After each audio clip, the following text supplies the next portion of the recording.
Right. So what's good there, fight fans? Man, do we have a lot to talk about here. Got a lot to talk about. The Julian Lederman scorecards and, of course, Lomachenko and Teofimo Lopez. But, I want to start off by saying it like this. Boxing is more like, playing the lottery, for the fans, the ones who place the bets and whatnot. And when you see the Powerball or the Mega Mills, they got all these big numbers, and you say, I got the right numbers. I'm going to play them and I'm going to win. All right. Well, it's basically like that with boxing. You know what I mean? It's like how to predict the fight. Like the majority of us, we all had Vasyl Lomachenko winning by decision and Teofimo winning by knockout. Okay. None of us expected for the fight to be the way it turned out to be when it actually happened. It's just like, playing the lottery. You swear you got the right numbers, or at least have 2 or 3 numbers right. Okay, hell, you still can win. All right. But as soon as the ball drop, the numbers comes up, nowhere near close to winning the big jackpot. Okay. Yeah. So it's a big risk. Okay. When predicting a fight, but heck, hell, I'm one of those people who don't mind being wrong. Okay. Now, first and foremost, who knew that Vasyl Lomachenko was going to give away so many rounds? I mean, God damn. I'm thinking to myself as I'm, doing the live stream with my man's BBC, Boxer Block Center. Shout out to him. Shout out to the Fight Journal. I got your link. I tried to hook in, bro, but I still got to figure out how to work the Zoom. But anyways, going in, to how we watched the fight and everything, how I was doing the commentary on it. I'm thinking, well, Vasyl Lomachenko, what is he doing? Is he just trying to figure out Teofimo Lopez or so? He'll probably come out in the second round and do something. Second round was the same. Well, kind of the same. He did do something in the second round. Enough, with the accuracy of him landing shots and everything on Teofimo, I gave him the second round. All right. However, after the second round, it was just the same as the first round. The third round was the same. The fourth, the fifth, the sixth, the seventh, late in the seventh, he picked up and started doing something, not that much. But then in the eighth, it was all Vasyl Lomachenko. People was like, not people, but me. And, the guys who I was doing the live stream with, my goodness, Vasyl Lomachenko, man, my goodness, he looked dangerous. Okay. And the accuracy of the shots. All right. Now, I was thinking maybe, okay, he'll win the fight off his accuracy, because the majority of the punches that Teofimo Lopez was throwing was landing on Lomachenko's elbows and gloves, except for them daggone body shots. Whew. I mean, he was, that uppercut, he was landing. All right, flush. Okay. However, I noted that it depends what type of judges you have. Okay. Now, Teofimo dominated mostly the first half of the fight. From what we've seen, he was backing up Vasyl Lomachenko, throwing and everything. Not all of them were landing, but it depends what type of judges you have. Like I said, if you have judges who likes pressure fighters like Julie Lederman, I mean, she's just like her pops. She loved giving the rounds to the pressure fighters. Okay, you got judges that likes to give rounds to the fighters who has the most accuracy, likes with Floyd Mayweather. And he had the right judges. He had judges that likes, boxers with accuracy. All right. And that's why, Mayweather won so many fights. I mean, damn, if Howard Lederman was one of the judges, okay, that was judging a Mayweather fight. I'm not talking about, judging for HBO. No, I'm talking about one of the official judges. Man, Mayweather, he would have lost, a while ago. Okay. However, the type of judges that was there were judges who likes, the pressure and everything, aggression, that type of fight. All right. That Teofimo Lopez was putting on. Now, look, I'm not taking anything away from Teo. He did his thing. Okay. He won. All right.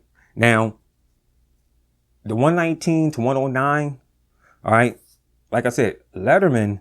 Okay. She gave that scorecard, to that was her score for Teofimo, right? As she explains it, because look, even when Vasyl Lomachenko started letting them hands go in round 8 and everything, it was like early in the round, okay?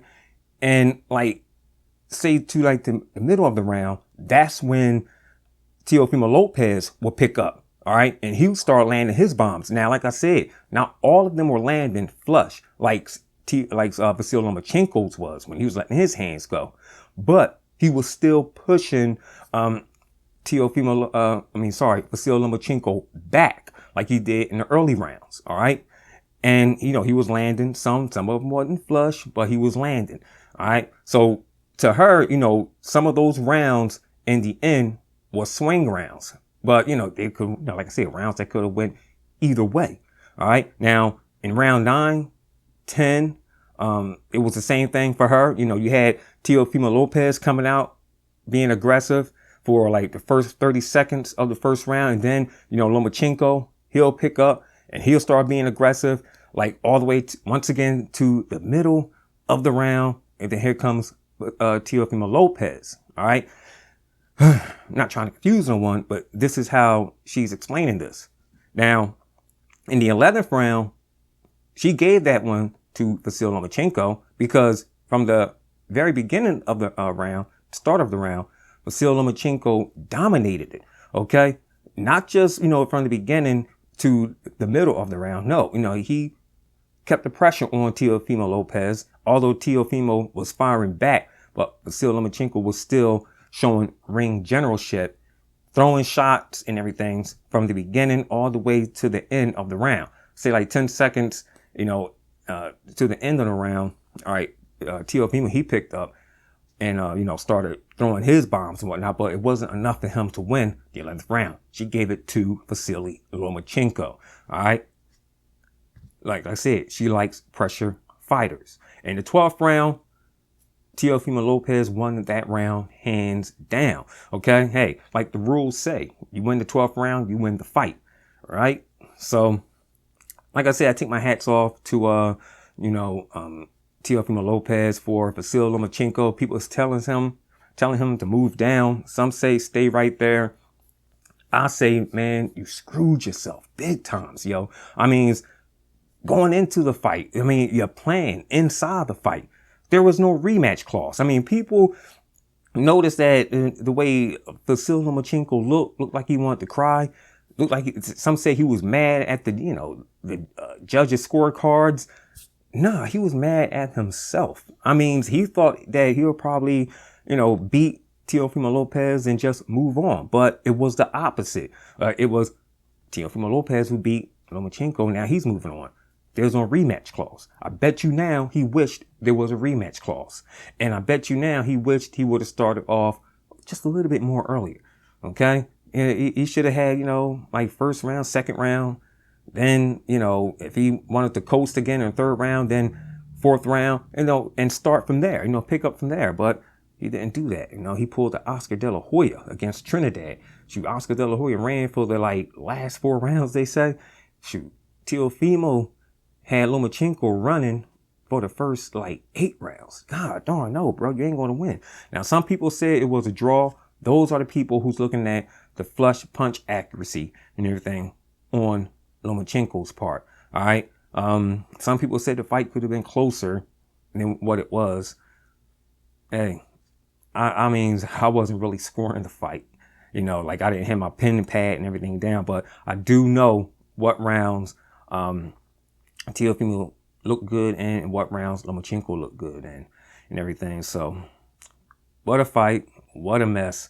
What's next for both fighters? Are they going to move up? Is Teofimo going to move up, or is he going to stay around? Is he going to fight Devin Haney? Word is he wants to fight Tank Davis. Who knows? So anyways, that's my take on this. This is CMD Boxing Reports, and I'll catch you guys on the next one.